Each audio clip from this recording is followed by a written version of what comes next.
Lakshmi ceramics நம்ம shop அனைத்திலும் top. All top brands எல்லாம் ஒரே இடத்துல. Lakshmi ceramics, India's largest retailer. இனிமே கண்ணை மூடிட்டு கடலை எண்ணெய் வாங்கலாம். ஏன்னா மந்த்ரா கடலை எண்ணெய் இதயத்தின் தயாரிப்பு. வறுக்க பொரிக்க ஏன் எல்லா சமையலுக்கும் மந்த்ரா தான். மந்த்ரா கடலை எண்ணெய், அபார ருசி, ஆரோக்கியமான உடல் நலம். திண்டிவனம் அடுத்த தைலாபுரம் தோட்டத்தில் பாமக நிறுவனர் ராமதாஸை சசிகலா நேற்றிரவு சந்தித்து பேசியது அரசியல் வட்டாரத்தில் பரபரப்பை ஏற்படுத்தியுள்ளது.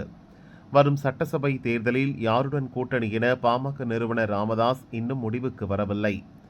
திமுக மற்றும் தேசிய ஜனநாயக கூட்டணிகளில் பலமுறை முயன்றும் அவரது முயற்சி கைகூடவில்லை.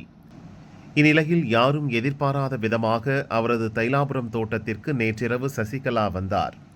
தற்போதைய தமிழக அரசியல் நிலவரம் குறித்து ராமதாசும் சசிகலாவும் ஆலோசனை நடத்தினர். 1.5 மணி நேரம் பேசிய பின் சசிகலா புறப்பட்டுச் சென்றார். புதிய கட்சியை துவக்குவதாக அறிவித்து கட்சி கொடியையும் அறிவித்துள்ள சசிகலா, இதுவரை எந்த கூட்டணியிலும் இணையாத ராமதாஸை சந்தித்து பேசியிருப்பது புதிய கூட்டணிக்கு அச்சாரமா என்ற கேள்வியை எழுப்பியுள்ளது.